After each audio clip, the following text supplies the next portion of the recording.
खुदावंद आपके साथ हो। अंजिल मुकद्दस संत मार्कुस के मुताबिक, संत मार्कुस के अंजिल उसका 8 बाब 27 से 34 आयत तक। मार्कुस के अंजिल उसका 8 बाब 27 से 34 आयत तक। यीशु अपने शिष्यों के साथ कैसरिया फिलिप्पी के गांवों की ओर गए। रास्ते में उन्होंने अपने शिष्यों से पूछा, मैं कौन हूं? इस विषय में लोग क्या कहते हैं? उन्होंने उत्तर दिया, यूहन्ना बपतिस्ता, कुछ लोग कहते हैं एलियस, और कुछ लोग कहते हैं नबियों में से कोई। इस पर यीशु ने पूछा, और तुम क्या कहते हो कि मैं कौन हूं? पेतरुस ने उत्तर दिया, आप मसीह हैं। इस पर उन्होंने अपने शिष्यों को कड़ी चेतावनी दी कि तुम लोग मेरे विषय में किसी को भी नहीं बताना। उस समय से यीशु अपने शिष्यों को स्पष्ट शब्दों में ये समझाने लगे कि मानव पुत्र को बहुत दुख उठाना होगा, नेताओं, महायाजकों और शास्त्रियों द्वारा ठुकराया जाना, मार डाला जाना और 3 दिनों के बाद जी उठना होगा। पेतरुस यीशु को अलग ले जाकर फटकारने लगा, किंतु यीशु ने मुड़कर अपने शिष्यों की ओर देखा और पेतरुस को डांटते हुए कहा, हट जाओ शैतान, तुम ईश्वर की बातें नहीं बल्कि मनुष्यों की बातें सोचते हो। यीशु ने अपने शिष्यों के अतिरिक्त अन्य लोगों को भी अपने पास बुलाकर कहा, जो मेरा अनुसरण करना चाहता है वह आत्मत्याग करे और अपना क्रूस उठाकर मेरे पीछे हो ले। ये खुदा की पाक अंजील है।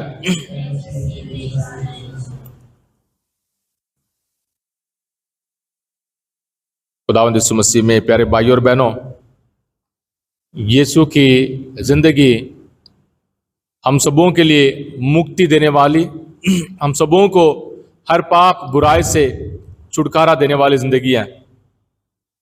पर बात यह है कि जितने बार हम सोचते हैं कि यीशु की बातें आसान है, यीशु के वचन समझने और लागू करने के लिए आसान है, उतने ही हमारे लिए मुश्किल है। यीशु की जिंदगी को शायद हम सुनते हैं, समझते भी हैं, पर जब हमारी जिंदगी में लागू करने की बात आती है तो डर हो, शैतान हो या शक हो, सवाल हो, इन सारी बातों में हम भी दुनिया के इस लहर में, दुनिया के इस चाल में खींचे जाते हैं। यीशु कौन है?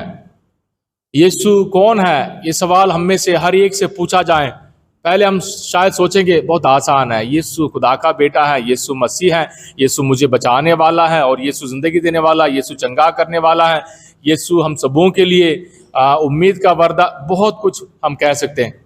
पर यीशु कौन है, ये सबके लिए सवाल नहीं है, हर एक के लिए सवाल है। हर एक के लिए, हर माँ बाप के लिए, हर बच्चे के लिए, हर नौजवान के लिए, हर बुजुर्ग के लिए, हमारी इस जिंदगी के सफर में यीशु कौन है हमारे लिए, इस बात को हमने महसूस करना है, तभी हम यीशु को पूरे दिल से हम जवाब दे पाएंगे।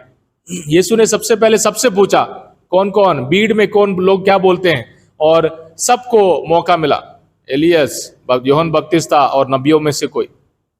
हम भी ये आजाद तरीके से आजकल सोचते हैं यीशु के बारे में, अंजील के बारे में, कलीसिया के बारे में, रूहानी बातों के बारे में, सबको हमने मौका दिया। हर सैक्रमेंट को हमने इतने मामूली बना दिया, हर रूहानी बातों को इतनी मामूली बना दिया, हर किसी की बस की बात हो गया। हर कोई प्रॉफिट, हर कोई अपोस्टल, हर कोई चंगा करने वाला, हर कोई भविष्यवाणी करने वाला, हर कोई खुदा के वरदानों को हासिल करने वाला बन गया। खुदावंद हम सबों को, हमें बचाने वाला इंसान और खुदा नजर आता है। खुदा सच्चा इंसान, यीशु सच्चा मनुष्य और सच्चा खुदा है। और अगर हम यीशु को हमने बचपन से अपने परिवार में, अपने परिवार के ज़रूरतों में हमने महसूस किया है, यीशु के बिना हम जी नहीं सकते हैं, तो अगला सवाल, यीशु किस किस्म का खुदा है? यीशु के तौर तरीके कैसे हैं? यहूदियों ने बहुत बड़े राजा के लिए, दाऊद के उस वंश को चलाने वाला, यूदा के उस सिंह जो सब पर काबू करने का हासिल करने वाला, सबको हराने वाला, उस राजा के लिए इंतजार करते थे।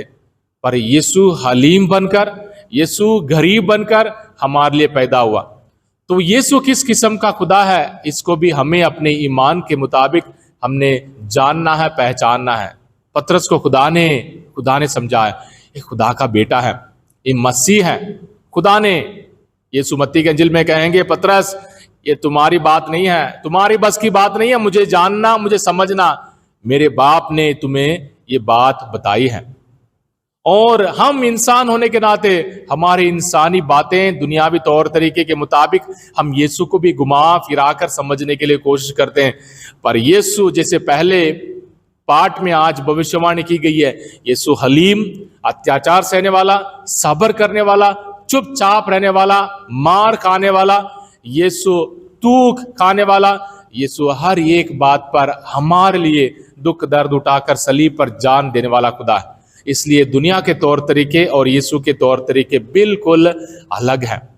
यीशु हम सबों के लिए सलीब पर जान देने वाला, चुपचाप हर बात को सहने वाला खुदा निकलेगा। इस बात पर हमें भी बहुत परेशानी होगी, क्योंकि यीशु सलीब उठाने के लिए कहता है, यीशु हमें चुपचाप रहने के लिए कहता है, यीशु अत्याचार सहने वालों के, अत्याचार करने वालों के लिए दुआ करने के लिए कहता है, यीशु दुश्मनों को प्यार करने के लिए कहता है। यीशु के तौर तरीके हमें चुनौती देते हैं और हमें दुश्मन और बुरे लोगों के लिए बाहर जाने की जरूरत नहीं है, हमारे घर में ही है, हमारे घर में ही है।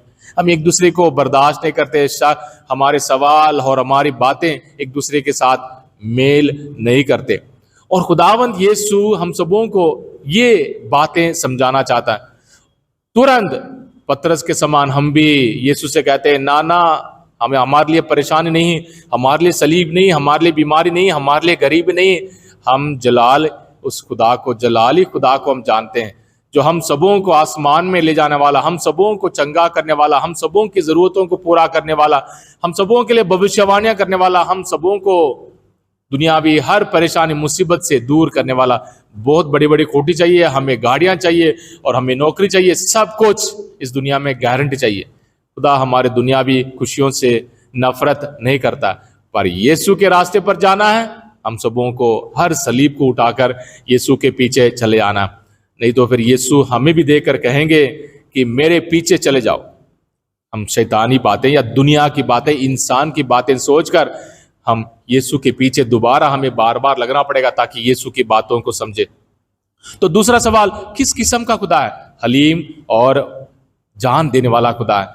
इस जान देने वाले खुदा को हमें अपने दिल में अपनाना है। प्रभु तू मेरे लिए जान देता है, मेरे परिवार को, मेरे भाई को, मेरे बच्चों को, मेरे पति को, मेरी पत्नी को, गरीब भाई बहनों को, है प्रभु अपने उम्मीद और प्यार से माला माल कर।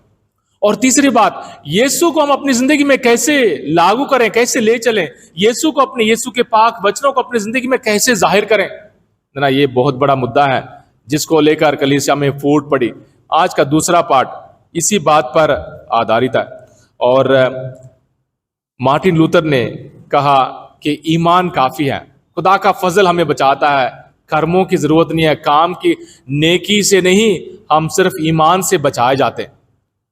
और सिर्फ खुदा का फजल काफी है, एक बार बपतिस्मा ले लिया और खुदा का फजल हम में है, हम बचाए जाएंगे, बाकी सारे चीजों की जरूरत नहीं है। इसी बात पर हम सबों को अपने आप को समझाना जरूरी है। आगे आज के दूसरे पार्ट में जब याकूब ईमान और कामों के बारे में बताएगा, इब्राहिम अपने कामों के जरिए वफादार निकला, ना लफ्ज वफादार, ईमानदार, वही ईमानदार होगा जो अपने ईमान में बार बार लगन के साथ आगे बढ़ता है। वफादार वही है, वफादार पति या पत्नी वही है जो अपने वायदों में बार बार सच्चा निकलता है।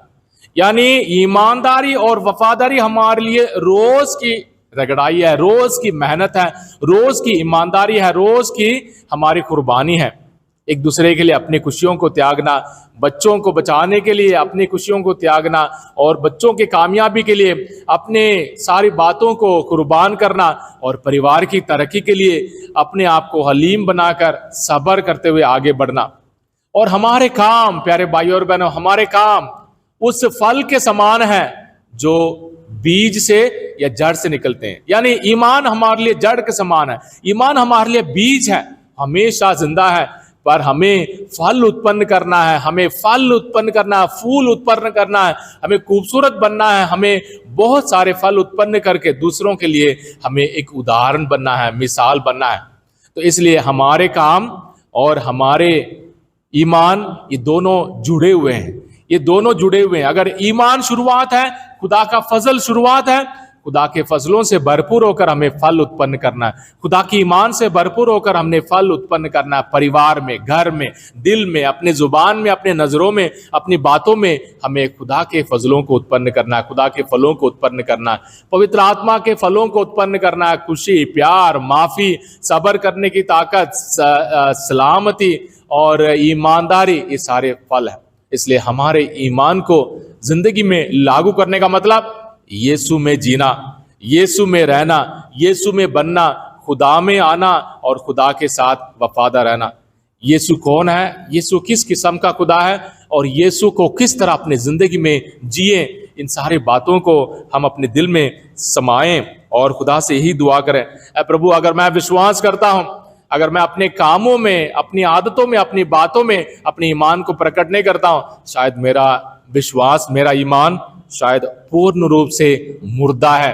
इसलिए मैं अपने ईमान को जिंदा रखने के लिए मैं ईमानदार बनूंगा, अपने ईमान को वफादारी के साथ आगे बढ़ने के लिए ताकत और बरकत दे। आमीन।